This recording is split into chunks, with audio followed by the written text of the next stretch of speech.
In this video, we will learn how to use prompts to generate research AI content. To find more details on prompts, click on Tools.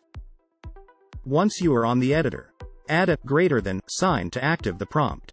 Check out the example of writing a prompt to generate a rating score on a variety of factors in a format of a table. Using brackets for a piece of specific information will force our internal search engine to find information related to the text between the brackets. For multi-phrase queries, use a comma between each phrase. Once you have written the prompt, click on the Run Prompt tab. Outranking will generate research AI content as per your written prompt.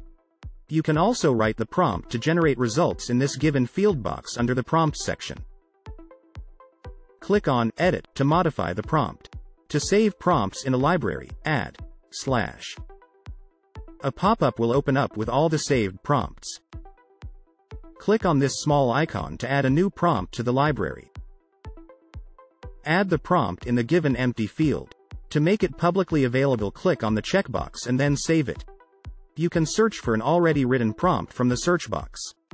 Click on the question mark icon to know more about prompts and their advanced controls.